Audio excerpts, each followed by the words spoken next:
welcome to Movies, Films, and Flicks. I am Mark Hoffmeyer, and joining me is a man who recently got fired from his side job when he tried to narrate a post-apocalyptic movie too cheerily. It's John Levengood. I mean, unfortunately, that's just my disposition, you know? It's like you just talk about it like it's a regular Tuesday. What were you thinking? I mean, every post-apocalyptic narration's been very dour and very monotone. Can you kind of let me know how you were doing it? Like, you're like, in a world where people kill each other for gasoline. Well, it certainly wasn't like the Zombie Diaries.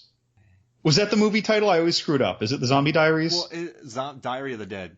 I do that every time, don't I? It's always the Zombie Diaries. You're messing up reason. With Chernobyl Diaries. Ugh. I'm sorry. I feel badly for any movie I accidentally compare to that. I've never watched the Chernobyl Diaries, but I'm curious. I'll tell you what, though. I really like Up Above, From Below. As Above, So Below? Yeah, I like that movie. About the catacombs in Paris, right? It's like a little Indiana Jones type romp. That was like that's a really weird movie. That gets really trippy. If I was motion sick, that movie would light me up. But I enjoyed it. So walk me through this narration, John. I want to hear you. All right, so here's the movie, right? 2047, okay? A mutation happened, okay? Turned everybody to goo, and that goo got into the water, which then made the water undrinkable. And if you drank the water, you became goo that went into the water. So in 2047, there's very few people left, and they're trying to get to the world's highest water source, and they're protecting it. Like, this is where the highest water is. So if you go up here, it's safe. We're drinking safe water, you know? And they're trying to keep it safe. But then the gooers, the people that worship the gooers? Yeah, they worship the goo. They want to goo the water source. This sounds like an outstanding B movie from the early 80s. Yeah, I just came up with a brilliant movie. Like, I want to watch this. We should just, you know what, let's do a fake podcast where we talk about this movie. Do you mean like when you did the Squid Lake one? Yeah, let's talk, let's do little interviews, let's find people who made it, and let's do an entire episode of Goopocalypse. Goopocalypse? The goo times. The legend of the mountain goo people? Yeah. Goop. That's just the name, like goo. No, goo. Goo. Apocalypse. Apocalypse. There it is. All right, give me the narration for it. Give me a cheery narration. Boy, it's hard to think of a cheery. The year is 2047, and it's hard for me to actually try and... No, that was perfect. I'm actually trying, though. I'm trying to think of something bad happening to people while sounding cheery, and it's difficult without a script. The year is 2047. People are melting before my eyes because they're drinking tap water. Nobody has water, but people are trying to get water. You know, like, we were once worried about the wind, but now we got the water. Oh, God. M. Night Shyamalan's The water's coming out. Apocalypse. This summer. It's funny, too, because there are movies kind of predicated on this notion. Like, there's a movie from the 80s called Street Trash, where people drink this corrupt, like it looks like liquor in a liquor bottle. And when you drink it, you basically liquefy to death. We're gonna get your goo. And it's called Street Trash. But the alcohol is called Street Trash, and the movie's called Street Trash. That sounds like a Four Loko. It is incredibly gory and messy and horrible. All right, I'm gonna take a shot at a happy narration for Goopocalypse. Ready? Okay. The year is 2047. People can't drink water, but people find water. But then these goo people want to stop them from drinking the water. Goopocalypse. What's with all the goo in the water? And why did it make my parents melt? And why am I currently melting? Goopocalypse. Let's go up to that mountain. They probably have nice real estate. That's a high water. Let's go over there. I mean, that's a good plan. Let's go to the highest water source and drink from it. I mean, at that point, it's just rainwater. Can't be that corrupt. Yeah, I mean, I guess somebody drinks it, right? Then they fall to the ground. I guess people... The problem comes when someone probably drinks it out, gets gooed outside, and then they fall into, like, septic tanks, or, like, bathtubs, right? You gotta wonder, too, about zombie movies. Like, when you have zombie movies that are infection-based as opposed to religious, like, when hell is full, the dead will walk the earth based. If it's infection based and a zombie dies, and they say, like, even a scratch, not just a bite, but like a scratch, a bite, or whatever, if you get blood in your eyes, you'll get infected, right? So if a bunch of zombies die in an area and you're like by a lake or a river and those bodies decompose after they're destroyed and they leach into the water table, doesn't that infect a lot of the local water and downstream effects? I mean, it might get diluted, but at some concentration, it's probably going to be able to infect someone. So I have a question. Someone bites you, their blood, but if they die and their body's open to, the wild, and so, they don't have they're not producing spit, their blood coagulates, maybe it loses stuff. Would that still be infectious? Well, their blood had already coagulated. Yeah, you're right. But is it their blood? Unless it's a rage zombie. If it's 28 days later rage zombie, the blood didn't coagulate because they're still alive. Yeah, so that blood is worse. Right? But so it's just like, I'm just saying, so it's funny, cabin fever, even though it wasn't zombies, that was just like a virus, a wasting virus or a wasting bacterium. Remember at the end of Cabin Fever, the original one, when the kid died and he fell in the water, and then you realize like that water was like the water source for that local area. Like Zephyr Hills in Florida. Right. But I mean, it's like at some point, like if you just drop a couple bodies into a lake, at least for the first week, like I'd want to imagine, I don't want to drink water from that lake. Well, that's what people used to do. They used to throw people in wells, and then they used to poison water sources. Cows. Yeah, it's just gross. Goo. That's like, it's funny. That was one of Woody's lines in Toy Story. Somebody's poisoned the water hole. That's right. So did you know that Woody was talking about dropping a zombie down a well? No. That's wild. Wait, wasn't there a movie with a well zombie? Oh, Walking Dead. Season 2. There might have been others, though. There might have been others. They based the entire episode about them getting a zombie out of a well.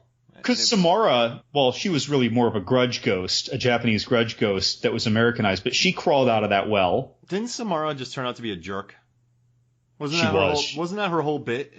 That was because remember the boy says in like I don't remember if it was part 1 or part 2, about an hour in, he says, why? Because Naomi Watts is like, I helped her out. And the little boy's like, why did you help her? And his eyes were all wide and his face is all pale. And you're like, what did that kid know that he didn't share? Yeah, you could have told me this earlier. She's like, why did you help her? It's like, that's how all those Japanese ghost movies work. You need to help them find their peace or something. But not that Naomi Watts said that, but she should have. Yeah, I ain't helping no ghosts. I ain't helping no ghosts. I ain't helping no ghosts. Do young listeners know what I'm doing right now? I ain't helping no ghosts. When there's something strange in the neighborhood, who are you gonna call? Not me. That was a great song back in the day. Oh gosh, are we on too far of a tangent? Should we just reel it in for a listener question? All right, let's do it. So listener question. Well, it kind of ties in with the topic, correct? It does tie in. You should introduce the topic. All right, so this week we're talking about Resident Evil Apocalypse, the second in the Resident Evil franchise, which I swore was written by Paul W.S. Anderson, but it's not. It's directed by Alexander Witt, a guy who was famous for second unit work, like director of photography and stunts on The Postman, Speed 2, Speed, American Gangster, Italian Job, The Curse of the Black Pearl, Black Hawk Down, Hidalgo, X-Men First Class, Fool's Gold, Terminator Genesis, Gladiator, Hannibal, Daredevil, Triple X, Casino Royale, Hercules, The Town, Fast Five, Cinderella, Skyfall, Spectre, Avengers Infinity War.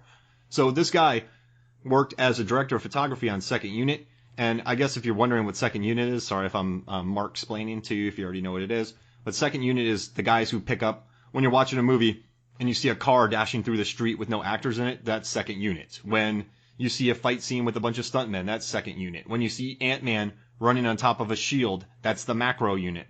So second unit's a lot of the flipping of cars. Like I did second unit on Goosebumps, we flipped buses. We had monsters on ice skates. So we did a lot of stuff that didn't require the main director or the actors, and then they would show the footage to the director and the director would approve it.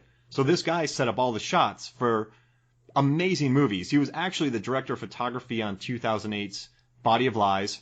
So that, he worked as the DP on a Ridley Scott movie. He had a long relationship with him, but he's actually only DP'd one movie and then he just directed this. So his luck hasn't been too good, But judging by the fact that he was on the second unit, the director of photography on Avengers Infinity War, the most expensive movie ever made, alongside Spectre and Cinderella and Skyfall.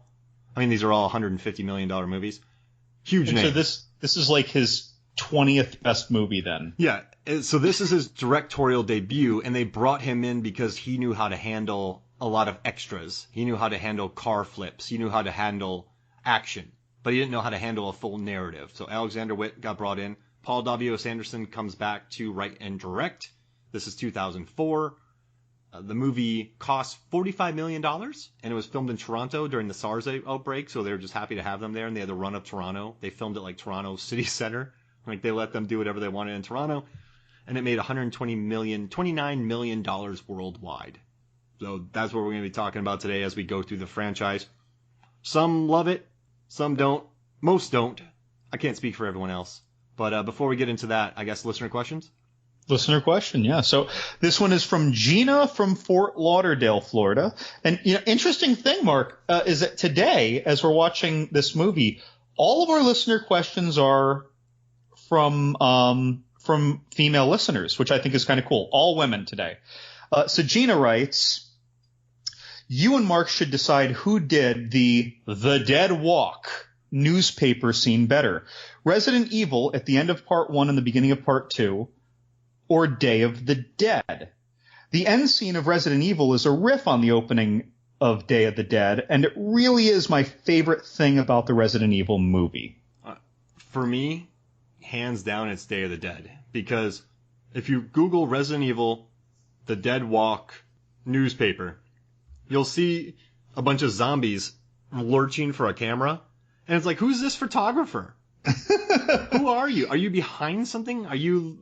Why are you this close to zombies? Because you don't have a big lens on. This photographer is 6 feet away from lunging zombies. So he must be like, a wartime photographer, but it just looks very staged. Whereas I really liked the Day of the Dead newspaper. I thought it was aged well. I really liked the font. It was very matter of fact. Whereas Resident Evil kind of turned everything up to 11. So I liked the simplicity of the Day of the Dead because the other one felt too turned up for me. I gotta agree with you there. And actually, I think that the Resident Evil 2 in the opening of the movie did it better than Resident Evil 1 at the end of the movie. But at the same, just because we got to see a little more build up of the cityscape. But at the same time, Day of the Dead did it best because we had all that build up. We had them coming in on the helicopter. We had them kind of chatting about what was going on. We started to see the empty city and just, it was a little, might have been the tiniest bit overdone in Day of the Dead, but how there was all this money blowing around. It wouldn't have been in that little spot all that time until that moment, but it's almost like an ATM busted or something. And then the guy who busted it got eaten by zombies, and now that money's blowing away because money doesn't even matter now. So I thought, yeah, I agree. The original did it better, and that's usually going to be the case. And this one, Resident Evil closing, it wasn't bad. I liked seeing it. It was a nice touch. It just lacked that level of magic. Got it. And it had a little bit more so in Apocalypse. Yeah. Yeah. Whereas in Apocalypse as well, even though it ends in Resident Evil 1 with that, we don't see that happen until a bunch of other scenes in Resident Evil 2. So they don't pick right up with Alice coming to. They actually go, it's almost like they rewound time a little bit from the end of Resident Evil 1 to the tune of, I don't know, a week maybe or something. And now she's coming out and we just got to see why the town was in shambles. I think that if we opened with it and it was just a longer, slower draw like Will Smith in the beginning of I Am Legend, walking the quiet streets, I think it would have worked better. But then it would have, it wouldn't have worked as well with them giving us the backstory of how Alice woke up to that world. And that's expensive too, walking around on those empty streets. Is that because they have to close down large sweeps of streets? Yeah, so I wonder if they couldn't even afford it. They don't even bring Alice in for the most part until 26 minutes into this movie. Yeah, I mean, we see a lot happen. You want to hear something interesting? Always. So they've shot this on film, then they inserted it, they put it into digital, which I guess they uploaded into digital the film, And that's how the cool feeling of the movie looks. And they put like mats on all the actresses' faces. They did a lot of digital work over the film since the first one. I thought that was interesting. Dropping some knowledge. And then also Paul W. Sanderson was on set for the first few weeks. And then he also did all the editing and post-production, but he left this to go do AVP. Is that why he didn't direct this? Yeah. So he directed most of them. He wrote all of them, though, right? I think. Yeah, he wrote all the Resident Evil. And I really feel like he wishes he would have directed this one. Because while he was talking about it, he's like, I don't like those lifts. I don't like that car shot. This logo's cheap. And then he was like talking smack about studio heads, and he was just making fun of why, like, the graveyard scene.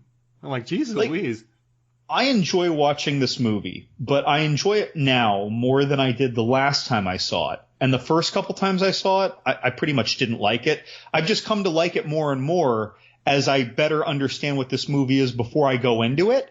And now that I know exactly what it is, now that I watched it for basically I think the fourth time, I'm just like, I know what I'm getting into. All right, cool. Like, I already know in my head that this is, in my opinion, the worst of the Resident Evil movies. So once I already know that in my head, you know, I've set my expectations knob, and now I can just sit back and enjoy it. But I gotta tell you, like, the first time I saw this, I almost fell asleep. I just didn't like it. And the second time, I think I still just didn't like it. And the third time was when I watched them all in order when I was reviewing them over a year ago. And then I was like, okay, I'm not a fan, but it's enjoyable. And this time I actually I kind of just sat back with a beer and enjoyed it. It's kind of a weird thing to say, but I can totally see why Paul would regret not having directed this, because the drop in quality for me, just of the presence, even though the budget seemed bigger, like the presence seemed lower. And this is going to sound random, but you know what my favorite line is from the Paul W.S. Anderson commentary for this movie? What's that? He goes to his producer, Jeremy Bolt, and he goes, what was the helicopter budget? There's a lot of helicopters in this movie. A lot of helicopter action. And that's the guy who played a zombie in a couple different zombies and who was also a producer of the first movie, right? Yeah, and Event Horizon. They've been together for a long time. Okay, yeah. But cool. I don't know. I just thought that was kind of fun. Now, you know me, and, well, I know you, but you think you do. You just can't. I'm singing a song there. But Bloody Disgusting did a list where this was the worst movie by somebody, and then someone said this was the best movie. So, as opposed to us kind of saying, like, this is like a bad movie, this is a worse one. And how can people view this movie as Resident Evil Apocalypse, directed by Alexander Witt, as the best of the Resident Evil movies? Oh, I think it's because, well, at least compared to the first one, it was between two movies in the franchise. This was the biggest jump in scale of action, I think.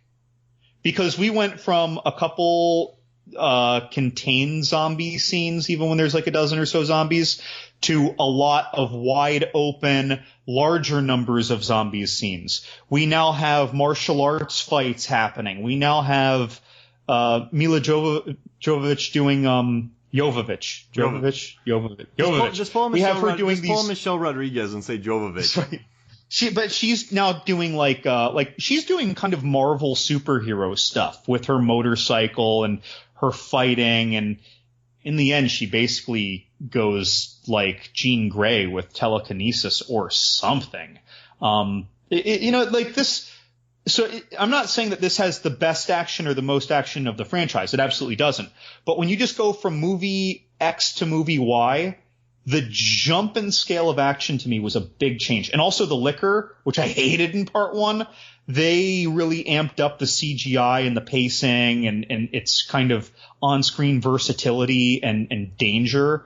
Like, I feel like they corrected a couple things, even though overall the movie didn't work as well for me. I see what the tone was going for. Like, I played the game a very little bit, and then I got very scared and I turned it off. But the scenes where the dogs jump out of nowhere, the zombie kids, it's still not a Resident. Those zombie kids, by the way, teleported in. Yeah, I don't know how they got there. That's a really great article. I could talk about where they hid from. I mean, those kids, they pulled a Jason Takes Manhattan, because she walks in the room and you see so much of the room when she goes in, and then all of a sudden, like, she turns around for a second and there's like 12 kids. It's like a zombie. They're like little ninjas. I think they teleported. Yeah. And so I guess I know what this movie was going for, but I wouldn't put it on the top of my list. I think for me, for the Resident Evils, it's in the bottom third of the 6 Resident Evil movies for me. All right, how about this? You want to jump in the beginning of it? All right, let's do it. All right, so we open up with a very monotone narration, correct? Correct. Yep. She's going to give us a little rundown of all the things that we learned in the beginning of part 1, of all the things that we learned during part 1, and a little bit more of what happened kind of afterwards, all in her narration, and a little bit more than we actually saw in part 1's movie. Yeah. So, I mean, she kind of recaps the first one, correct? And then jumps into this one? And then we open up to the hive being reopened and a bunch of dum-dum scientists get killed. Right. They get slaughtered immediately. You know, that's a line that part 1, the end of part 1 and all of part 2 really loves, isn't it? We're going to reopen the hive. We've reopened the hive. We're reopening the hive. Just stop. Stop doing it. We're going to go in there and figure out what's going on. Well, we know what happened. And so at the end of part 1, when the end of part 1 basically announced there was a sequel, we saw her buddy, the dude with the spiky blonde hair that stayed spiky and blonde despite all the sweating and running around. Spikes. And he was injured by the liquor, and he was mutating, and they said, he's mutating. We want him for the Nemesis Program. And that's basically what takes us into this movie as well. And he turned into the Nemesis Program pretty quickly, right? I mean, I guess it was like a week or 2. Like, did they tailor his outfit? They had to. And did you notice? So this is funny. I didn't notice this until this recent 4th viewing of the movie for me, or 5th even. But his head, so our Nemesis bad guy's head, he basically is a liquor that was turned into a bipedal humanoid. Interesting. And he wears lifts on his shoes. And he wears lifts. He wears Frankenstein lifts. Who tailored his outfit? Elton John. Elton John always wears those lifts. Umbrella? Herman Munster? Vin Diesel? Maybe. Because he wants to look as tall as The Rock? That's right. Don't kill me, Vin Diesel. If you're a fan of this, man, I love your movies. All right, so, but you did stand on an apple box in Fast 5. I mean, I do this. You know, as we were introduced, by the way, in this movie to Raccoon City in the beginning, we see Raccoon City as this big surface area, and maybe I just didn't notice it right all the times that I saw part 1, but I always thought that part 1, I thought that Raccoon City was purely subterranean and that it was just showing us that all this was underneath what is, you know, the real world on the surface. But here they're showing us Raccoon City was on the surface of Earth. Yeah. And then the subterranean lab was underneath it. I thought that Raccoon City was a part of all that subterranean megaplex and people like lived there underground or something. We made a guess that it was in Siberia. Right. And there's something else that's interesting. Remember that mansion where they take the train to go down to Umbrella's labs? Yeah. Which is below Raccoon City? That mansion was like in the middle of, I don't know, the Appalachians or Canada or Siberia. And then when we see Raccoon City on the surface in part 2, it's like, it may as well be like, I don't know, outside of Orlando or outside of Kansas. That helicopter did get blown up and it fell into a waterfall area at the Upstate New York. Upstate New York. What do you think? I think I nailed it. Done. All right, so the infection is in Raccoon City now, correct? It's in Raccoon City, right. And all of a sudden they're doing extractions. And you know who we come across is Jared Mother Effin Harris of The Terror and The Crown. I mean, this guy, he's an A-plus actor. And in my notes, I have Jared Harris with an exclamation point. And he's like, I have to get my daughter. So can I don't know if I'm being fair about this, but when I watched this, at first I thought his acting was bad. And now I'm actually stopping to double take and think, wait a minute. Was he just the only one acting well, and it just seemed bad because it seemed so out of place to his surroundings? The director said they brought him in for the gravitas and the way he can express those lines. I mean, he's awesome. I loved him in the quiet ones, too, yeah. Like some of his horror. Like he's done some – wasn't he in a Guillermo del Toro movie? He wasn't in Crimson Peak, was he? Did he have a little role in that? I don't know, but it's – But he's an A-plus actor. And yeah. I just think I don't think he would phone in a role. I just think he did what he could with what he had. And he did just fine doing it. He added a nice little dad vibe. Yep, I just want my daughter. And so, like, they're going to get him to extract him, almost like some Secret Service or government operation, to pick the important or, I don't know, essential individuals or something, to take them to safety. And his daughter is still at her school. Yep. But he's taken away before he can get to her. Uh-oh. Do you think this will come into play later on in the film? I don't know. It might be moderately important. Meanwhile, other people are getting extracted.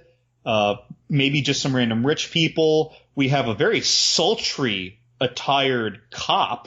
Yeah, who is not in good combat gear. Let's be honest. I think look, she's an attractive woman and she plays a credibly tough character. But I think that with all that running around that she does, she's going to pop out of that tube top. To be fair, that's her outfit in the comics. Or not in the comics, in the video game. So I guess they match that.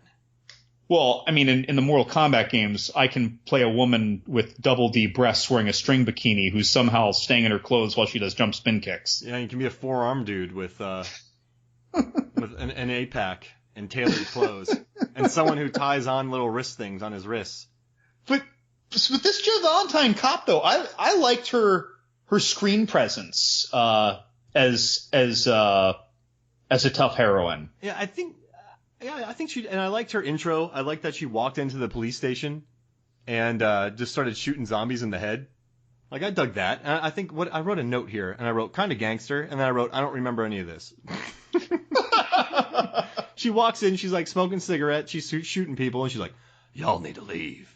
Right, because the cops are like arresting zombies as they're trying to bite them. Like they're going to set them down for processing as it's just like snapping at them. It's like, should we process this guy? No. Shoot him in the head. But it's a good introduction for her character, though. I liked how she did that. I liked, I guess she really captured the walk of the character, so they were very happy with that. And on her, she had a commentary. Milla did a commentary with Oded Fair, then she was on her own. And she loves this movie, Sienna Guillory. So you can tell that she put her all into it. You can tell that she loved being this character, kind of a tough person. She said you couldn't do anything like this in England. She was doing like period movies. So she was happy to run around shooting things in the head. And so after Jill Valentine basically announces to the local police force that these are infected, we have to kill them, this is actually where we pick up with what we first introduced with Milla Jovovich with Alice awakening as we ended the movie in part 1, and she's pulling these wires out of her head and these tubes out of her arm, and as she's getting up and moving around, we see this little bioscan and something says activate the Alice program. And then it's activated. She's activated. She wanders out in like a towel with a shotgun. We see again the dead walk. Yeah. And she got out of the paper thing. Right. Yeah, and then we see the newspaper, the dead walk, and then it cuts to the bridge. There's one way out of this town. Yeah, so this made me think of, which came out way later, The Dark Knight Rises, when of course all the bridges to Gotham were blocked off like it was Manhattan Island. Which, fine, that's great, but they had multiple bridges. They had to do multiple things. This whole Raccoon City has one way in or out, and there's no mention of boats or ferries or even walkway bridges or anything else. I just for some reason, right when that hit the screen, I was like one of the guys from We Hate Movies. I was just like, wait, there's just one bridge? You know what's funny? I never thought about that until you said it. I was not worried about that bridge. I'm like, whatever. Like, people are trying to get out one way. But from a writing perspective, all they had to do was say, we've closed all the bridges. Yeah, you're right. Or they could just be like, listen, we closed all the bridges so you could come here and get scanned. Right. I'm assuming this was a callback to the game, though, because they deliberately named the bridge multiple times. They kept calling it Raven's Gate Bridge. So I guess they were doing this because maybe in the video game there was just the one way in or out that might have been like a whole level or something. So maybe if I played the game, I would have really appreciated that there was just the one way a lot more, and also, I suppose. Anderson he said this on his commentary, he loves Escape from New York. So he just wrote it in. And this was about the time, though, where we've seen enough of the zombies wandering around. We've seen enough what I will call, I don't know the film term, but it's like wider angle shots. All the shots were bigger. The sets were bigger. There were more people and things in them, even leading up to this point in the movie. And we haven't even gotten to the major action. Yeah, there were. And I'll go for it. This is just where I don't know how big the difference was in budget between part 1 and 2, but this million. this felt bigger to me. I don't know how much bigger that really was at the time. I mean, the thing is they shot with a lot of tax breaks in Toronto because no one wanted to shoot there because of SARS, and they shot at night. They did 8 weeks of night shoots. I did 2 weeks of night shoots, and I thought I was going to lose my mind.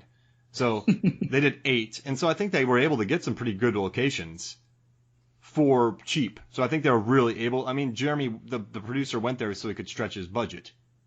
Yeah, like just watching this felt like a noticeably bigger budget to me. There's like, the set that was built is the church set. That's an actual set. But a lot of the other locations are just that. There's a scene in the commentary, Milla Jovovich is like, oh, this is a beautiful set. And Oded Fehr's like, no, we just were at a location. It was cool. So there's a much more location shooting here than there was in the first one. And the church is actually where we kind of end up next, where Jill Valentine and some other folks end up holing up in a church. Yeah, it's Jill Valentine, played by, Sienna Guillory. Then we have Peyton Wells, and then we have Terry. So we have Peyton, Terry, and Jill in a church. There's also a really idiot guy there who gets eaten by a barfer. And then there's a priest who is allowing his sister zombie to eat. Yeah, that's cliche, but that's one of the cliches that I really like when you see like the one person, even if it's a devout, loving person, who not only refuses to kill their loved one who's a zombie, but is actually like facilitating it somehow. Yeah, I guess. Did she kill them, Sienna? Jill Valentine. So the priest's sister breaks out and gets one person, and then afterwards it might have been her that killed the sister. I don't recall. Got it.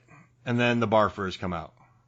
Then the barfers come out, and again, so the barfers, aka the lickers from the first movie, but we thought that monster was so stupid in the first movie, but they look a lot better in this movie. I guess, just better. Well, the technology for the CGI might be better. They might have thrown more money at it, but the way they move, it looked better. And when you see it up close, it didn't literally have that CGI blur. They said it in all 3 commentaries that it looks better.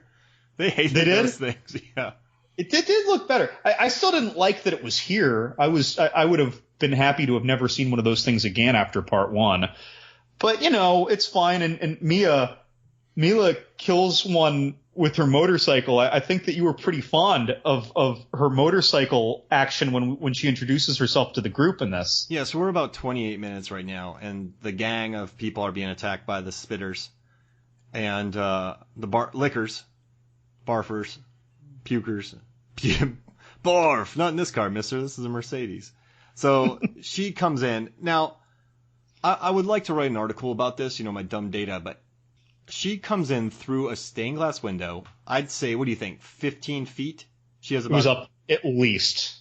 Let's say 15 feet in the air. And then she comes through and then lands in the middle. I mean, I guess a lot of times the stained glass is in the middle where she went through. She went through the middle of the stained glass, so that's the middle of the church. So she guessed pretty well. But I don't think... Now, there could have been a ramp, but I don't think there was a ramp. I think she drove at a speed and jumped that bike. Like, like a BMX. Like, when you can do a BMX and you turn a little tire in the air and then you go back. Like, I would kill myself if I did it, but people can. I think she jumped that motorcycle. Like she triple X'd it. She was on flat ground and she just kind of went, Hua! And it just got airtime and flew right in through. She pulled an Al Pacino from Scent of a Woman, Hua! And blasted through that window. Well, we do actually see super strength, and she even does some Jedi jumping in this movie where she jumps like 30 feet into the air. So maybe she stomped really hard on the ground while she was riding the bike and did a Hulk jump with it. Because the town was normal, pretty much, so there wouldn't be a ramp outside. Probably not. She's not hitting a ramp. I mean, is there a ramp? Is she Evel Knievel in this? I'm not willing to submit that there's anything ramp-like out there for her. But see, the problem is, I was thinking maybe there was a building next to it, and she ran through the window and then jumped through. You know what I mean? Like she went from the third floor, went out like Fast and the Furious 7. Furious 7. So when they drove the car through the buildings in Abu Dhabi. But the way that she's coming in up. So she's up. Right. So she couldn't have come from a floor above. So she had to be going like 60 and then just going,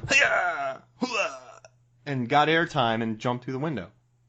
And then somehow that motorcycle had held together, but that's just an action movie phenomenon in general. Yeah, I mean, yeah, so many, yeah. But she nails that jump. So what do you think? Do you think there was a ramp, or do you think she just jumped it? I'm just calling nonsense. I do not think there was a ramp there. I think she jumped it. I think they just wanted it This isn't even like movie nonsense or pulling a fast one on the writing crew. This is just where like the writer or director said, you know, it'd be really cool. And that's it. And that's it. It's like she just crashes through the stained glass window on a motorcycle. And at this point, people like no one's gonna humor the thought of, but how'd she get there? No, they're just like, yeah, that's awesome. Yeah, we're going with it. Like, you know what? And I respect that. I wrote an article recently about Tomb Raider 2 where Lara Croft punches the shark. And I just like that someone in the script went, and then Laura punches a 15-foot shark in the face. And then it swims away and gives her a ride to the surface. I love that lines like that happen. And then Milla just blasts through a stained glass window 15 feet above, in a church on a motorcycle. And then she somehow launches the motorcycle into the air at the liquor. Yeah, and then it hits the liquor and goes up in a 90-degree angle from the ground, or just straight up, basically. And then she blows it up. Right, because she shoots its gas tank or something. And not one umbrella bullet, but two, because they had more budget. Right, 2 bullets. All right, and so now we got our gang. Well, we have most of our gang, because right about now, that slick dude is out in his Cadillac. Oh, yeah, well, LJ is going GTA, and then he sees some zombie... The zombie strippers, the topless zombie strippers. Yeah, he crashes his car and he runs away. And also our military folks who we actually skipped, Oded Fair, who is Carlos Oliveira, and Nikolai, played by Zach Ward, they were on a mission to rescue the daughter, I think, or somebody. Yeah, Dr. Ashford's daughter, right? Because he reached them. But then they got left behind because their entire team of bulleted people didn't take the high ground. They just stayed on the streets. And got wiped out. Like in Wonder Woman. Yeah. People got to get the high ground. Just give it the high ground. Like Anakin. Yeah. You're right. Ewan McGregor had the high ground. Anakin, Wonder Woman, none of these people should have been losing fights. People got to stop losing the high ground. And so then Nikolai gets bit. And eventually Carlos gets bit. But then they don't pop up. They don't pop up until the school. So they're out there. Then we have LJ out there. Then we have Milla and her team out. So we have 3 different teams that are converging at the school because Jared Harris contacts them via CCTV. Yeah, he's calling them on payphones. Yeah, he's calling them on payphones. When I was watching this, I was honestly thinking so let's just say that we have a listener fan out there who's, I don't know, let's just say, listener, you're 24 years old. I'd like to think that there's a 24-year-old listening. If you watched this knowing that we were going to be discussing Resident Evil 2, because you heard our last episode where we discussed Resident Evil 1, and we said we were doing episode 2, and you watched that, I wonder if, people are watching them pick up a payphone, and they're like, why are they picking up that phone? Yeah, what's that doing there? What's that? What is that? I think I saw that in a Tom Hanks movie my mother was watching last week. It's some Sleepless in Seattle or something. I don't know. Payphones are so rare now that when I'm watching this movie, of all the things to seem antiquated in this future zombie virus movie with mutants and whatever, it's the payphone that I notice. I think it worked out well, though, because he wouldn't have known any of their numbers, right? Or could he have hacked in and gotten their numbers like Jill Valentine? I mean, I'm sure there would have been a way, right? Because if it was modern day, there would have been all sorts of technological devices with Bluetooth or this, that, or the other, or even in cars. And yeah, he would have reached them one way or another. Yeah. So, I mean, he got him with so he gets in touch with them. But you know what? Before they get to the school, guess who they meet, John? Guess who's been dropped off and weaponized and ready to go? Is it the Nemesis Program? It's the Nemesis Program. AKA spiky-haired blonde dude from part 1. Yep, who has become a 7-foot tall man in an outfit. Wearing a big leather... his outfit looks like one of the Cenobites from Hellraiser before their outfit got all shredded up. Yeah, and then like Silent Hill, too. And he actually looks like Chatterbox from Hellraiser. Yeah, you're right. I don't know if that was deliberate or not. So this Nemesis, right? Like, John, how do we know if this Nemesis is the ultimate badass? What's a scene that can show us that this thing is the ultimate, the Nemesis? Who could it kill? Who could it kill? Yeah, who does it come across to kill him? All of them, except for LJ. I mean, this thing from the very start is kind of like introduced as super badass. And he walks very slow. Right, he is slower than Frankenstein. Very slow. And he comes across this gas station loaded with members of STARS, who are an elite fighting team, and LJ. And one of them's kind of a cowboy sniper. And he kills all of them except for LJ. Because he drops the gun. Because it said something like combatant minimal threat, but when he dropped the weapon, it said like civilian no threat. Yeah. And so he just let him go. But the thing is, he kills everyone with a Gatling gun, but he never moves the Gatling gun. So I feel like it's the Gatling gun that's doing all the work. Oh, so at one point in the movie, I don't know if it was this point or a later point, it actually shows like a digital number 5,000 counting down the bullets. And he goes through all 5,000 bullets until he's shooting blanks in something like 10 seconds. That's a lot of money. And that's a necessary amount of bullets. So he shot 5,000 bullets in one scene. I don't know if it was this scene. It might have been a later scene. But it was 5,000 bullets were shot in like 10 seconds. And the whole time I'm just thinking, where were all these bullets? He's a big guy. He'd need a backpack for that, wouldn't he? Are you a great warrior if it takes you 5,000 bullets to kill 15 people? Well, this was really one of my problems with this movie is that we have this putatively unkillable super mutant thing where, like Alice, his DNA bonded in a special way with the T virus. It just formed something uglier than Alice. And so and they're like, is this thing as tough as Alice? We got to find out. Operation Nemesis, whatever, right? And he's walking around. It's not until the very, very end of the movie that he does anything without a gun. Yeah. And I'm just sitting there, and he's slow. I think that without the gun, a licker would defeat him. He does not move fast. And then he brawls with people. He just throws knuckles. I mean, he's just throwing haymakers. Wait, he can jump. Right. And we learn that when after they leave the church, it's Milla, Terry, Peyton, and Jill, and Mr. Slow-Mo, Nemesis, just kills or shoots Peyton, and Mila's like, yo, get out of here. And then Milla, Alice, runs in a straight line towards the Nemesis for about 50 yards. Doesn't shoot him in the head. If this thing gets shot in the head, does it die? I don't know, but She runs in a straight line. And that thing gets shot a lot of times, by the way, to zero effect. Wouldn't its body fall off eventually?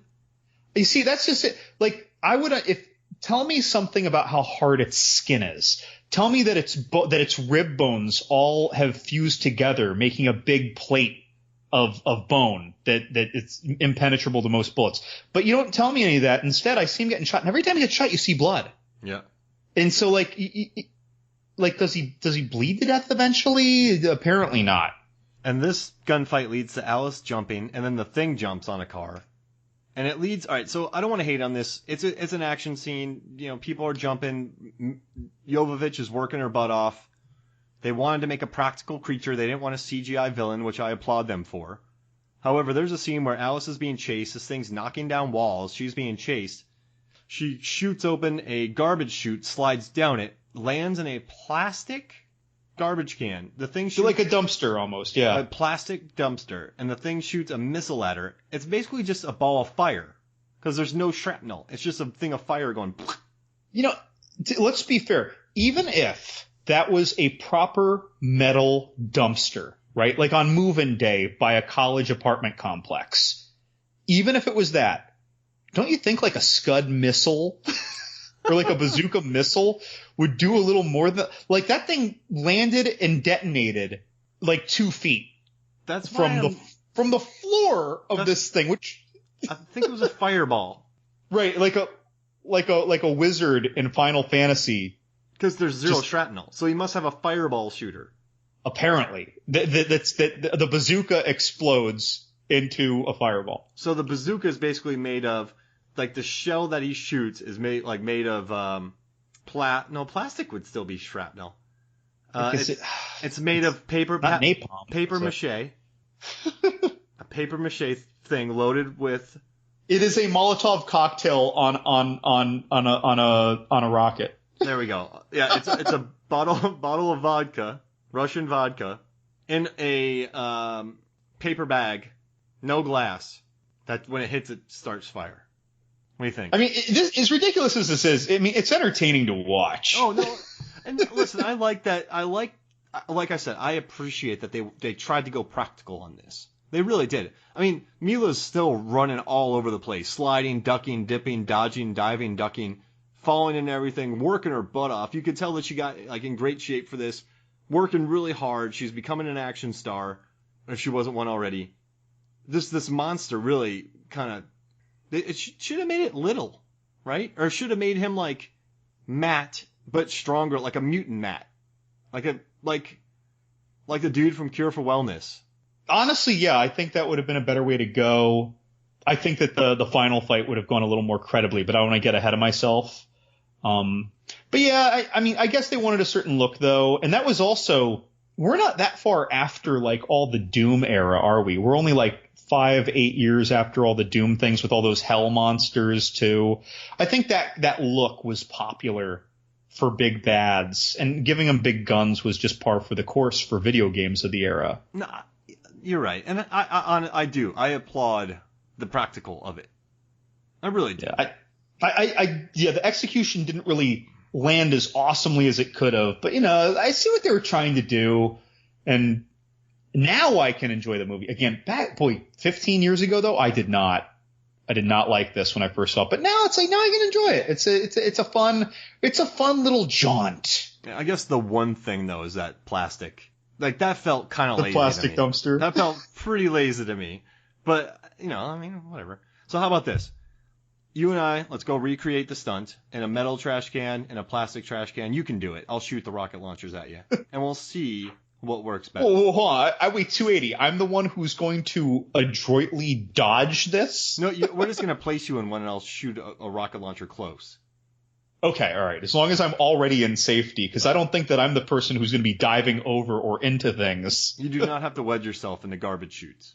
If I dove into that garbage chute, I would hurt myself more doing that than that thing actually hurt Alice. Are you shot?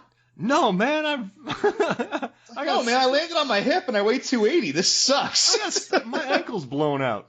All right, so we'll be right back. Welcome back to Movies, Films, and Flicks. Well, John, you're still alive, but we gotta say the metal trash can was better than the plastic one. I just know that my hip is going to be black and blue all over tomorrow morning. It's kind of crazy that you hurt yourself more fitting into the plastic trash can than you did when it shot you 30 feet.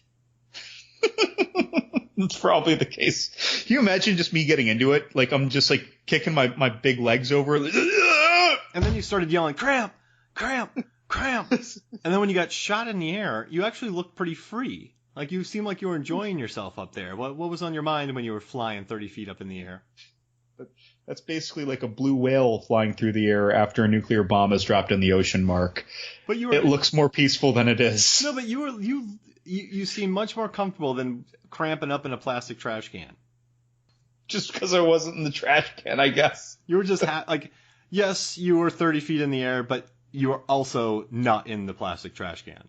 You know, while we're talking about me cramming my plus-sized ass into this dumpster, when I really think of the Nemesis bad guy and how tall he was, considering that we saw he was wearing Frankenstein lifts, right, in front of Milla, I can't help but to wonder, is the Nemesis monster actually bigger than me? Well, they got a 7-foot tall guy to be inside of it. Did they really? Yeah. It just didn't look that way when Milla was fighting it, I guess. But they did all those close-up quick cuts, and maybe that made it hard for me to get a beat on it. Yeah, they had a really tall dude inside of it. Okay. With lifts. All right, I will submit that he is bigger than me then. Like, the way they filmed the fighting, it was so choppy. It was terrible combat photography. I just don't think they could have done anything else, though. Because we know that he moves slow, and if you made him move fast, it wouldn't have been credible that she beat him. I don't think that thing. Paul Thomas Anderson's really bad at big monsters. Goro, and now this monster. Really bad fighters. He needs to stay away from giant monsters. And Pompeii. I watched that the other night because Megan and I went to Italy. Haven't you seen that more than once? Yeah, it's really bad. So we watched it after the first. That sounds really pretentious, but we watched it after the first time we went to Italy. Then we went back again, and our folks wanted to see it, so we put it on again. And that's the Kit Harington movie, right? It's really bad. And when the volcano's exploding, Kit Harington and the lady in it, they're just kind of hanging out. And then at the end, if they would have left 10 seconds earlier, the horse would have made it out of there. And then they, spoilers, die. But so was it a romantic gaze that killed them? Yeah, they just kept looking at each other, and then they kept looking at stuff. And I'm like, guys, get out of there. And then they're just looking at things. And then they're looking at stuff. And then they're monologuing. And then 10 seconds, that's all they needed to survive, and they didn't get it. Poor guys. Jeez Louise, what a bad movie. But, all right, so we're back from outer space. Come here and look at that sad look up on your face. We got some questions, right? Yep, you were just replacementsing. Yeah. I was line dancing. Two more listener questions. First question comes from Josie from Las Vegas, Nevada. And Jody asks, and writes, I didn't realize this was so prevalent until I read an article about it. Then suddenly I started noticing it everywhere. Why is it that when women start kicking ass in movies, they have to wear a tank top or a spaghetti strap or a wife beater, etc.? Remember Terminator? First movie, Linda, no tank top. Second Terminator, when she started seriously kicking ass, tank top the whole movie. Mark, how do you feel? The 90s were really big on women in tank tops. I know there was some in Alien as well, but you look at Tomb Raider, Twister, Deep Rising, Anaconda, Red Planet, and even actually the latest Tomb Raider. But in the 90s, that was a big trope. And I do think, and in horror, I wrote an article, the Tank Top Horror Post, about how Hilary Swank, Jennifer Lawrence, Jessica Biel, Odette Annabelle, Kristen Stewart, they're all in it's like the tank top horror. Oh, and Olsen from the Silent House movie, right? Yeah, Mary Elizabeth Olsen, Ryan Phillippe, I know what you did last summer. But did you just include Ryan Phillippe and the women in tank tops? Well, I did. In the post, you'll see a picture of him in it.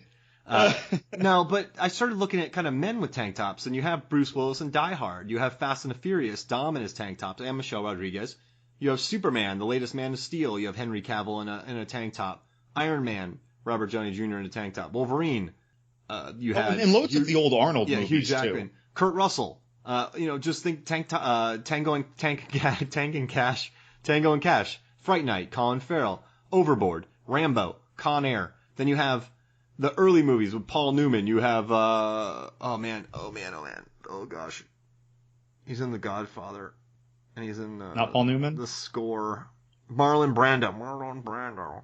He's wearing tank tops in Streetcar Named Desire. I mean, those aren't action films, but the action tank top's been around for a long time, and I think it's just on both sides, right? I definitely think it becomes a thing in the 90s for women, but also, I mean, there's been a lot of dudes rocking tank tops too, so it's just like a whole tank top thing. Tank top badasses?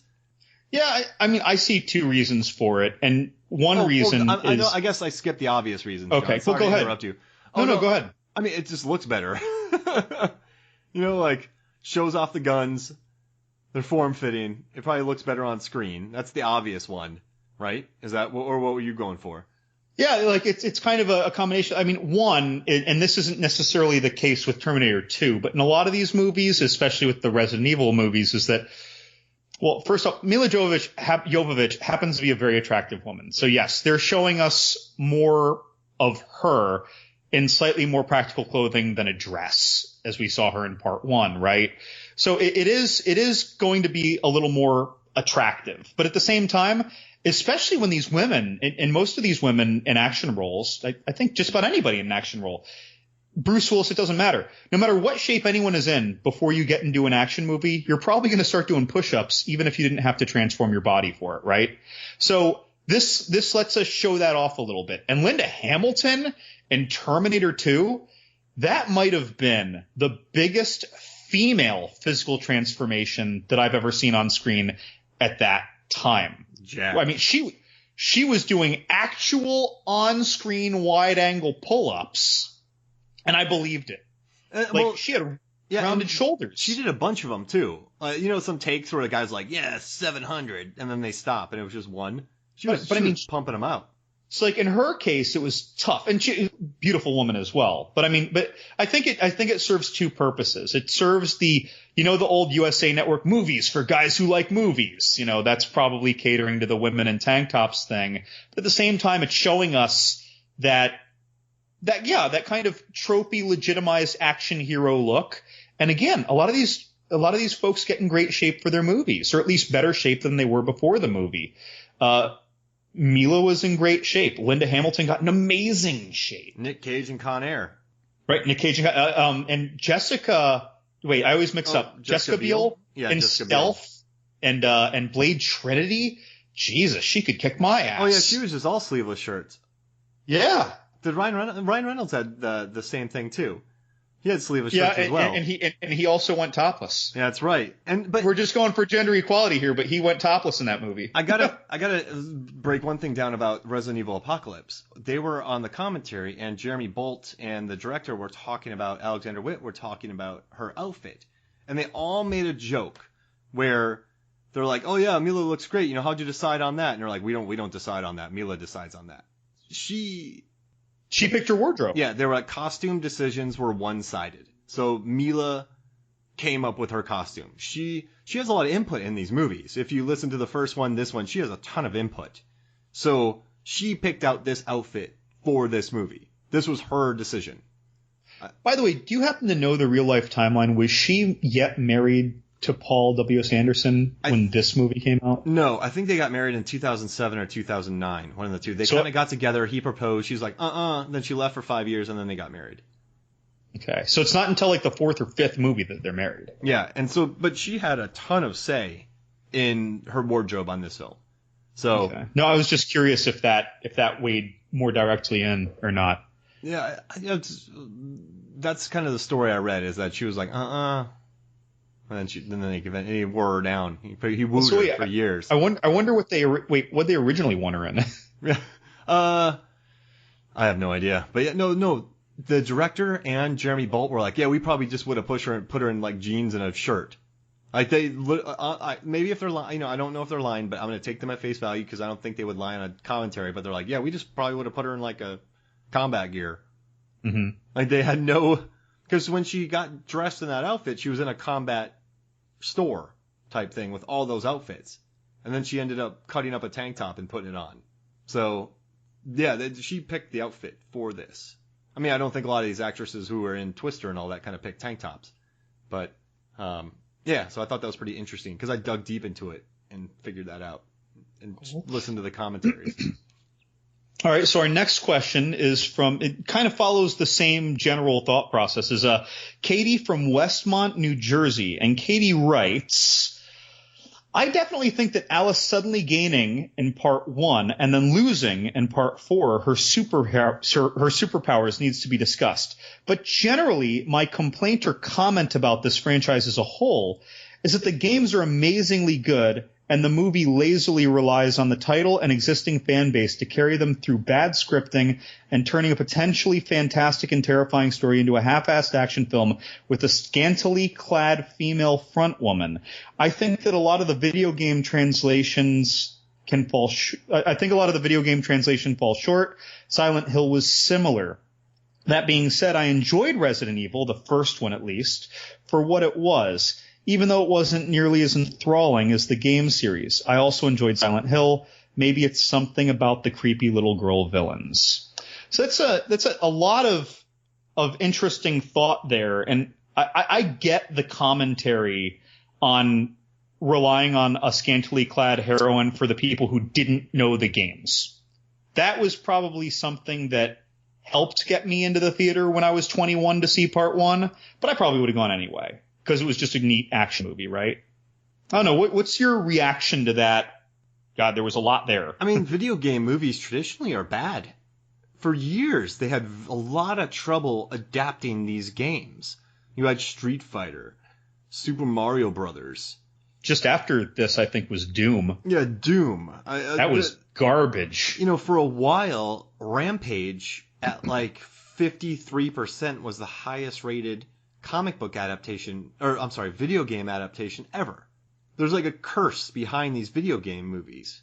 So it's kind of interesting how it doesn't really translate, because you can't, I don't know, if you played Resident Evil, the vibe is there's almost a slow vibe sometimes. You're walking through an empty room. You open up a door and you look into it. You know, there's nothing in there. Then you look up into a door and there's jump scare. And then you kill something and then you walk somewhere else and then you get chased. I mean, could you make Resident Evil into a Raid-esque movie where you're locked in a building and you're kind of avoiding? Or World War Z. There's a kind of a cool World War Z story where you're trapped in a building and you have to kind of like fight your way down. I'm sure. But you kind of have to make it somewhat different, don't you? I mean, you don't want greatest hits. You want to appease video game fans, but you also have to appease the mainstream, correct? Yeah, that's a little tough. And I get the feeling that she's not just she has played, but she's very familiar with the games. And if that's the case, like, I remember the Silent Hill video game. I never played it, but my cousin Ryan played it all the time. We would play this at the end of high school. God, this is like 20 years ago almost, isn't it? But he'd be playing Silent Hill and I would be standing behind him with all the windows open right after school in sunny Florida, right? All the natural lighting coming in. There's no way for this to be scary. We would yell when things happened during the little cutscenes in that game. Now, the Silent Hill movie tried to they went a much, deliberately creepier path, right? A more horror path than sci action path, right? That Resident Evil did. But even then, it's like, yeah, like that's hard to do because a lot of the slow draws are a lot of scenes that take maybe too long and are a little too exploratory on the player's part to work in film. I don't know. But yeah, I can see why they went more action wise. Maybe this is the biggest disconnect for our questioner Katie is that maybe she at the time wanted a movie that even captured more the genre. And I know Anderson wanted to make these first two as almost a prequel to the game. So he was kind of telling this prequel to how this broke out. Because I think the first Resident Evil, everything's already happened, and you're a police force. You're somebody like Stars looking for it. So he wanted to kind of tell the beginning of it. Wait, just a minute. Wait, Paul W.S. Anderson did Mortal Kombat, right? Yeah. He did 2 different video game adaptation franchises? Yeah, he did. That's Mortal Kombat's what made him big, because that was a huge. I wonder if anyone else has done 2 different video game adaptation franchise part 1s. I mean, maybe the Simon West did the first Tomb Raider. We'd have to look into that. I don't know. That might be my listener question for next episode. I'll research for you to answer. I mean, he did. It's interesting. He directed successful video game adaptations that weren't critically beloved. But dude, when I saw Mortal Kombat in the theater, I loved it. Like when I was, I think 10 probably when it came out. When did Mortal Kombat came out? 95, I think. Okay, so I was 11. No, I was 13. Math. So I was about 13, and that's like a cool movie for a 13-year-old. Like today, I'd call that movie garbage, but I still will enjoy watching it. But yeah, back when that came out, I was 14. I was dying to see it. Are you kidding me? Mortal Kombat! That was so fun. And as stupid as it looks when I watch now, as Johnny Cage does a split and punches Goro in the balls like Van Damme in a Bloodsport, I still enjoy it. It's I'm not going to go recommend anyone go watch it who hasn't seen it, but at the same time, like that at the time that held a special. And we were just talking. You were just bringing up how, in general, these video game adaptation movies fail. Well, I would say both Resident Evil and Mortal Kombat run circles around Street Fighter, Doom, like almost all other video game adaptations. And while we're at it, Rampage, while it is based on a video game, they did not really adapt the video gameness at all. Loosely based. Want to call it that. So like I wouldn't even be willing to put Rampage in the same category of comparison, if you will. The problem with these fighting games, though, it's like people just fight each other and you work your way up and they have backstories. But then you got to put them all into a cohesive narrative. That's tough. Yeah. I mean, I haven't watched Mortal Kombat in a while. I know there's bro ninjas. I wrote an article about Goro that gets tons of views. Goro getting punched in the balls. People love that. Dude, and that ninja who gets killed by Sub-Zero, first off, that scene is awesome. And, there's a scene where, Paul Thomas Anderson, or Paul Thomas, he did Magnolia.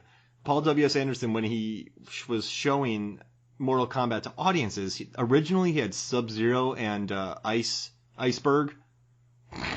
Sub-Zero and Scorpion be friends. Iceberg? And people hated it.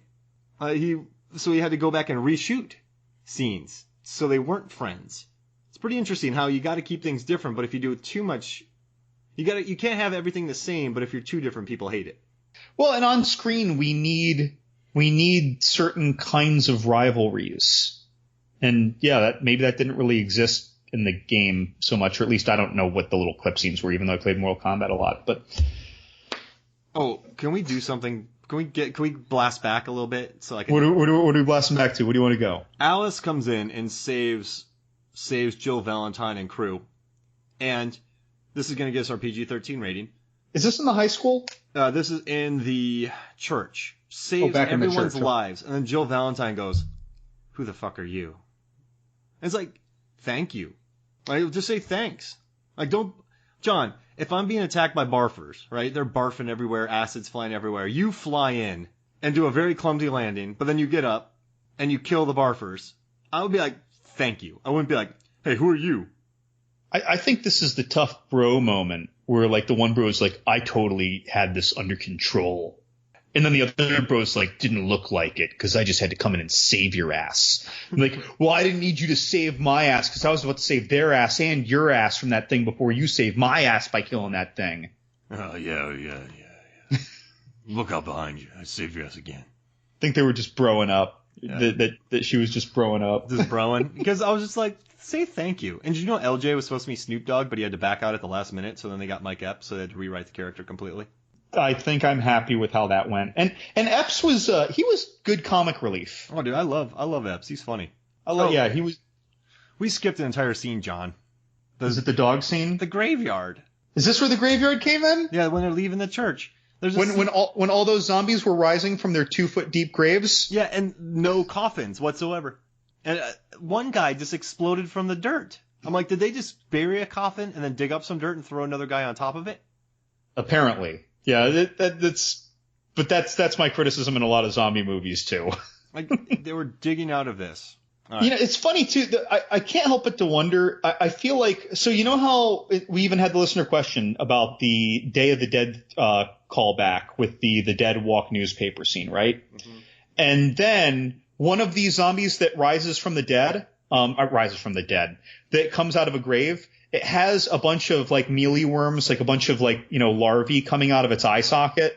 And there was just something about the way it was framed and the angle that made me think specifically of the cover of Lucio Fulci's 1979 movie Zombie, aka Zombie 2, because George Romero's Dawn of the Dead was released as Zombie in Italy.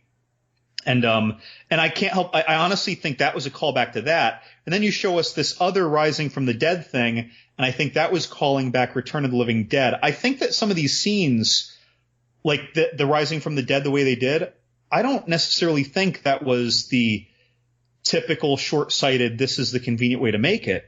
I think that they're just giving a lot of callbacks to a lot of zombie movies. Did they mention any of this in the commentary? Yeah, they mentioned Return. They mentioned that.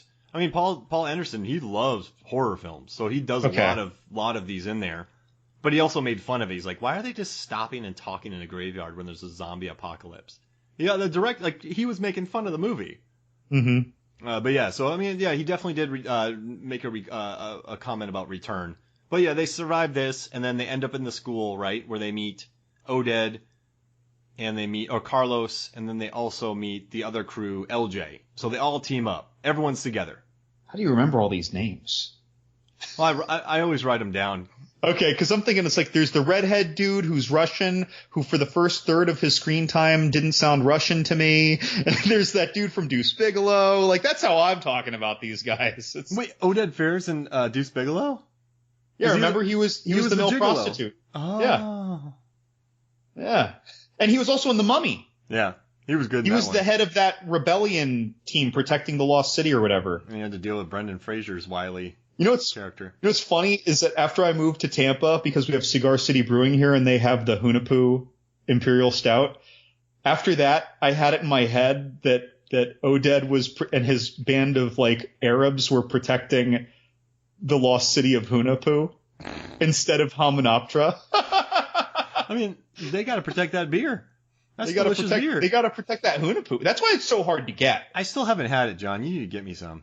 Dude, that's tough. I'm not going to those releases. It's a shit show.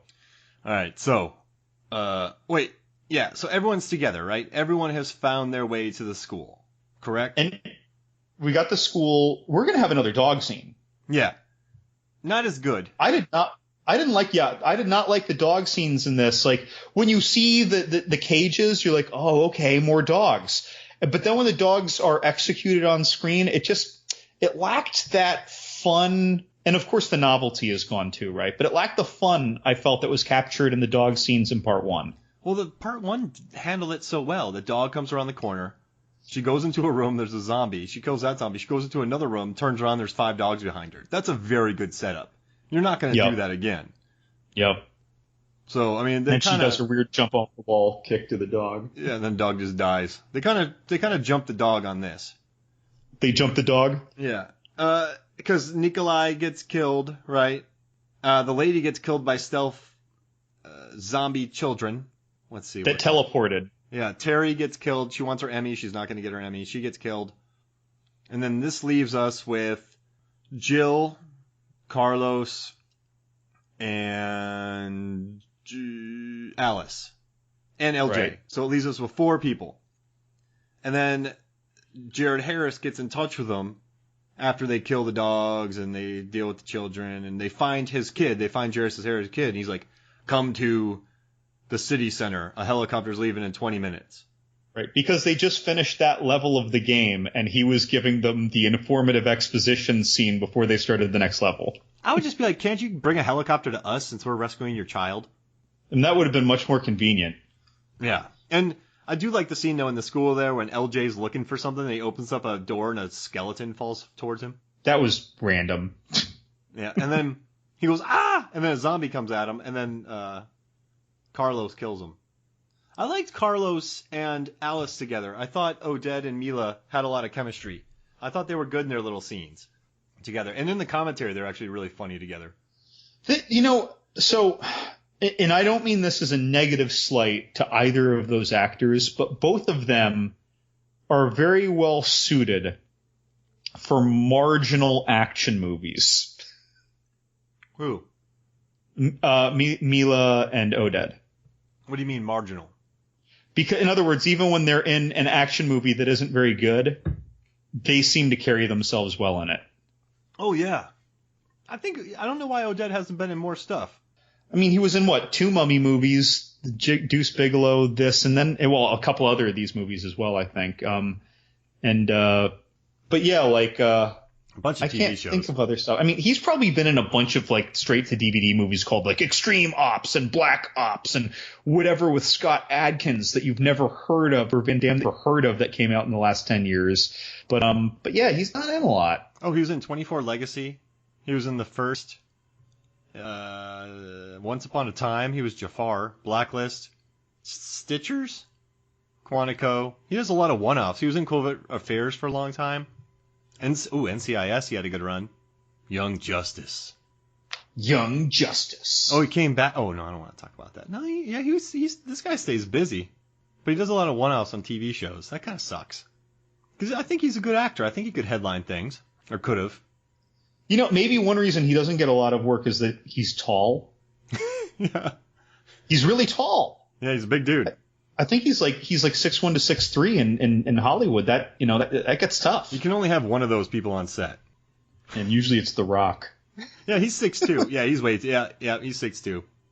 That costs. Odette is? Yeah, they'd have to because most actors they don't even need to make new clothes. They just shove like the next small actor into it. But him, they would have to get new stuff.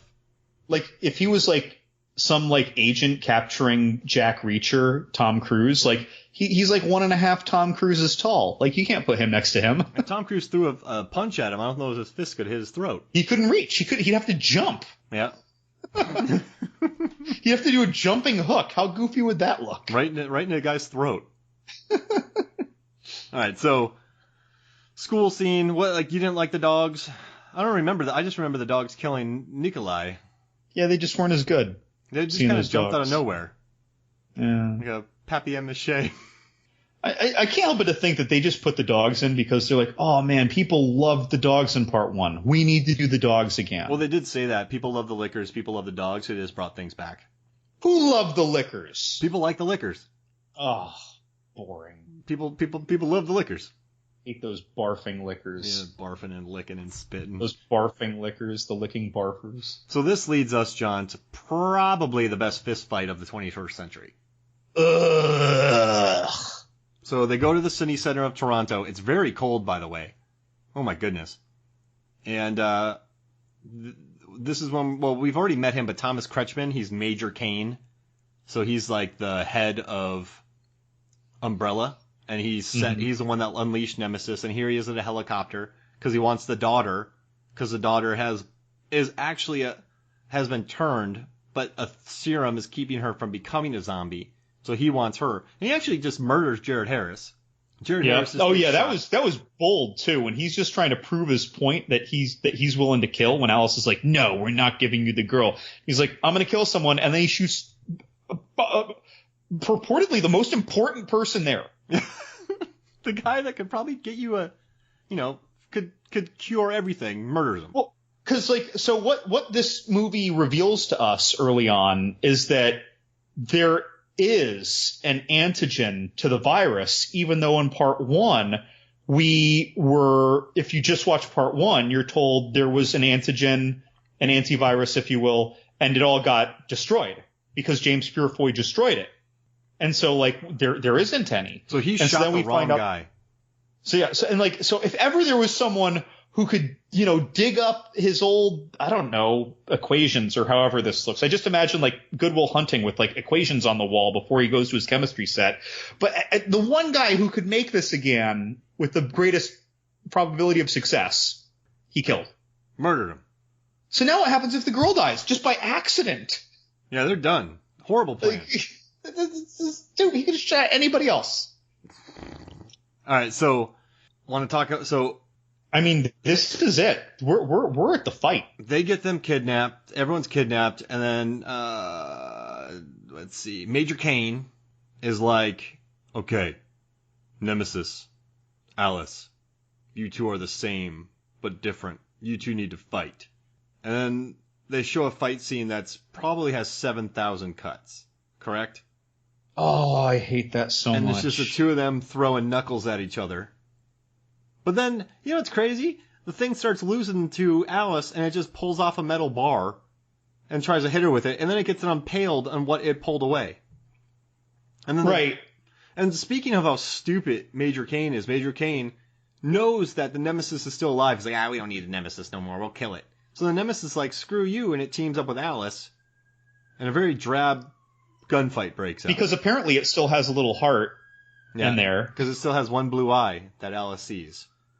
And then One beautiful blue eye. They go into a big gunfight, and the Nemesis shoots a helicopter down. Alice jumps out of the way, but since the Nemesis is so slow, it gets smushed by the helicopter and dies.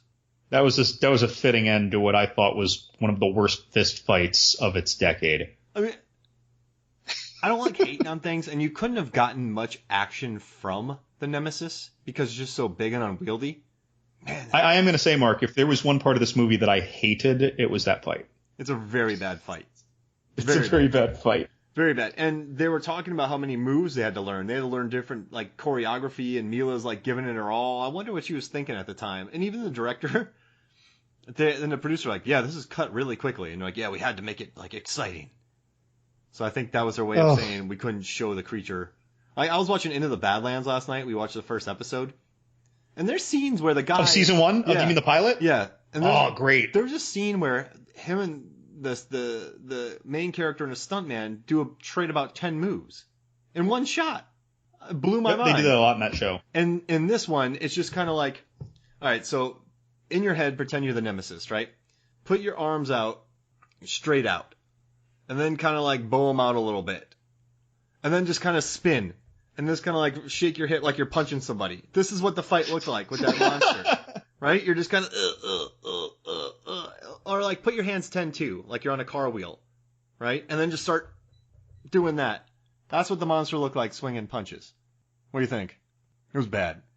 I just couldn't tell what was happening. That's the problem, is when you do all those quick cuts, like if you don't see the transition from one technique to another, it actually keeps either technique from looking good. Do you think it would have been better if it just shot a big gun at her and she ran around? It might have been more entertaining, actually. All that running, jumping, diving stunt work was pretty entertaining earlier in the movie. They should have used more like... I watched that Andre the Giant documentary and they worked around his size. They should have really done that. Like she starts hulking out. Like the monster has her in a headlock and Alice starts hulking out. She starts like shaking the ropes. Something. Or what if, like, you know, you hear her thought process, and as she hits him, she's like, he's too powerful. The throat. There's nothing that can be protecting the throat. You know, I don't know. And, you know, pop him in the throat a couple times or something. Gouge his eye. Or they just keep yelling, if you don't fight this thing, we'll kill your friends. So you don't make it fast, right? So you have to keep coming back at this big creature that keeps throwing you 30 feet away. Like an Underworld Awakening? Yeah, the terrible, terrible strategy. I like to poke the eye. One eye left. Why doesn't she shoot it in the head? So many bad ideas in that fight. So this is what's crazy. LJ, Jill Valentine, and Carlos and Alice get into a helicopter. They nuclear bomb Raccoon City. Dude, is that going to be a Chernobyl incident with all that infectious tissue there? Oh man, I mean, is it going to get in water? I feel like they're Chernobyling Raccoon City. Oh yeah, for sure. They don't want to reopen the hive for like at least 15 years. They're in a helicopter, it crashes, they find it later, but so they're in the helicopter, the blast happens, a steel pipe is flying at the child, and Milla jumps in front of it and gets impaled. Which I think she just could have caught the pipe. You know, with all her reflexes, you'd want to think so, but it was the act of altruism. And then she gets kidnapped, and my favorite homeboy from Game of Thrones in Downton Abbey, Ian Glenn, who is playing Dr. Isaacs. He's like the big bad. I think he's in the last one. We're not going to talk about it. He's in a few of them. Yeah. So he's like, we're beginning Project Alice. And Alex, she's in this glass tube with water, which she actually couldn't breathe in there. It was terrible for her. She breaks out. She starts giving people bloody noses. And then she goes away with Jill Valentine and Carlos. And then Slipknot plays. Yeah, and she had another scantily clad ending. Yeah, geez Louise. She had another scantily clad ending. We had the good guy reunion. And then they're like, Program Alice is activated. See you at the sequel, guys. Like the Resident Evil movies are so bold. Like at the end of the movie Critters, if you know that 1986 kind of cutesy horror movie Critters, like at the end of the movie you find eggs. And so they're like, if we do a sequel, this is how we justify it. Whereas Resident Evil is all like, look, not only might there be a sequel, we're already writing it. Yeah, and I think they had approval. It's kind of crazy that, and the Resident Evil folks actually loved them because this actually helps sell more games. And he took a pot shot at Tomb Raider. Paul W.S. Anderson was like, I bet Tomb Raider movie isn't selling games. Like, geez Louise. I didn't like the Tomb Raider movies. I agree with him. She punches a shark.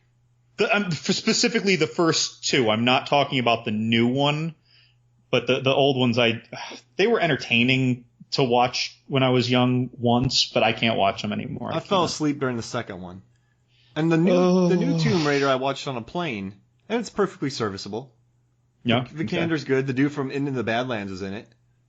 Yeah, I haven't seen it yet, but just the cast, I want to believe it's better. Walton Goggins. It's more like Indiana Jones flavored, which I'm always down for. Isn't that what it should be? Isn't that kind of like what the games were, just with a much more, super? It's almost like if Jason Bourne or Alice was Indiana Jones. Yeah, no, you're right. And this one though, it's less. Angelina Jolie was like flipping and ducking and punching sharks. This one's more grounded. I mean, there's still some incredible jumps that rival Dwayne Johnson's from Skyscraper. But whoa, yeah, I mean, she makes some legit jumps. But hold on, but she had 2 functioning legs. True, very true. But Johnson, she's jumping from falling airplanes and boats into water. So if he missed, he's going to get squished. Either way, impressive jumps. I'm off 10. Was it like a Matthew McConaughey Reign of Fire level jump? Yes. Okay. But she lands, really though. Serious. She lands. If Matthew McConaughey was left to jump, he would have been... I got a message. He would have been another county. I got a message the other day from another county. He just would have slowly descended until he starts walking. I got a message. Some guy's like, well, listen, man. Like, these scenes happen concurrently, and there's no way Matthew McConaughey jumped 35 feet. I was like, listen, watch the clip. When Christian Bale's looking up, McConaughey hasn't started the swinging motion yet. When they cut back to him, that's when he begins the swinging motion. So I was like, it has to be the distance that I came up with. The guy never replied. Who was this, on Facebook or something? I don't remember, one of those things. I'm like, you joker. But I think it's funny that someone went out of their way to send you a message with their assessment. Yeah, that's I just, for the 20th anniversary of Halloween H2O, I put up Michael Myers Road Trip, and I do know, as a guesstimation, the trip had to have taken it about 45.5 hours. Like that's roughly what it took. But it's like a 29-hour drive, so you have to put in fueling. You have to kind of do some guesstimation. So people are like, you're wrong. And I'm like, no one can be right, because there's no answer. That's right. No one can be... That is the best defense. No one can be right. It's like, did you do it? Yeah, I'm like, my math checks out. My theory, my math, my time fits. So it's not wrong because there's no right. Like, does he pee a lot? Does he never pee? Does he pee his pants? The majority of the time was just him trying to refuel his car for me, because he's very stealthy. I don't think he's going to gas and dash, right? I don't think he's going to want, because if he did that, he would have police chasing him for states. I think he waited or found an individual car, siphoned gas. If he had to kill somebody, hid the body. But I think he siphoned gas. I don't think he stopped at pumps. I don't think so. Like, I don't think he filled up his tank, went inside, got some beef jerky, 30 on 3. I think he... Oh, and then he'd say something, though, so we know that's not the case. Yeah, exactly. So I just don't see him gassing and dashing. So I said it was about 6 hours for him to refuel 9 times, because he had to refuel his tank 9 times because the Skylark... I figured out the miles per gallon. I researched the tank size and the miles per gallon, so he had to stop 9 times for gas. I know that. So I think that took him a very long time to do. So that's where I got most of his hours. He had a little bit of a nap. What's up? You should just ask whoever sent you the message. Just be like, well, I don't know, man. Just send me a hyperlink when, you publish online your hypothesis, and you can show me point by point how I'm wrong. Some other guy was funny. He's like, hey, man, like, I have a counterpoint to this, but it's the internet, so me saying that, I'm going to be looked at like I'm attacking you. I'm like, dude, tell me. He's like, this is what I think. He's like, this is what I think happened. And I don't, dude, this is so stupid. It's about Michael Myers driving. Just be like, yeah, this is what I think happened. I'm like, cool. You're probably, you're just as right as I am. But yeah, when some dude told me no, I was like, oh man. That's like if you write a movie review with your opinion and someone else says, no, you're wrong. And like lists too are pretty interesting because the 100 greatest movies of all time. I don't agree with this list. Well, if you exactly agreed with this list, the odds are astronomical. I think you need to move Logan from 98 to 96 and that the movie The Rock totally should have been 100, but you didn't have it in your list, so I don't even know where you ranked it. Yeah, I didn't look past 50. All right, cool. Anything else about Resident Evil Apocalypse? I think we've rounded it up pretty well. I mean, yeah, Alice is coming back for a third one, Extinction, and we'll be talking about that in 2 weeks. So that'll give me time to listen to all the commentaries and count all the crows in the sky. So many crows in I haven't watched Apocalypse in years, so I'm kind of excited to do it again.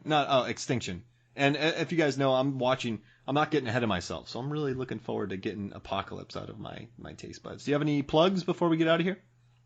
A bunch of, I didn't even thank last week's listener question providers. It was Dylan from Australia, Kat from St. Augustine and Gainesville, David from Fort Lauderdale, and this week we had Gina from Fort Lauderdale, Josie from Las Vegas, Katie from Westmont, New Jersey. We're getting a lot of geographic coverage from our listener question contributors, so thank you guys for all those. We love answering your questions. Send us more however you can reach us. And then on Twitter, there are a lot of people who share our material just religiously. Can't thank them enough. Twitter handle, folks, there's Leo Craven. He writes on leocraven.com. He's a fiction and horror writer. There's Buy Horror from buyhorror.com, another horror writer who loves our stuff. Mr. Horror from horrormoviesandstuff.com. John_F_Leonard from johnfleonard.com, another horror writer. The horror writers are all over us, Mark. Love it. Grim Horror. Isaac Thorne, recent film maker. I actually reviewed one of his films on our site last year from isaacthorne.com. The guys from Crash Palace Productions and The Last Knock, that's Johnny Numb and Billy Crash, who you can find at Crash Palace on Twitter. Wonderful guys. Love their podcast. They have a nice, pretty casual back and forth. I listen to them weekly. And new person who's been going around our material, Mark, is the horror vlogger from RV Films.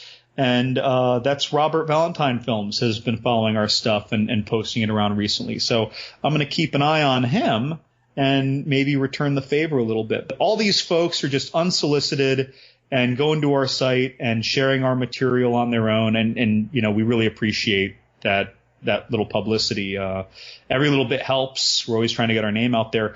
Mark, do you have any plugs? Do you have anything to share? Head to Movies, Films, and Flicks on iTunes. Rate, review, subscribe. We'd love to know what you think. Also, just thank you for listening. We know there's so many different podcasts out there, and we appreciate your time. Also, send us in some listener questions for Resident Evil Extinction. And we just appreciate you listening. So for me, Mark Hoffmeyer, and for John, happy narration, Levingood. This is Movies, Films, and Flicks. We'll see you next week.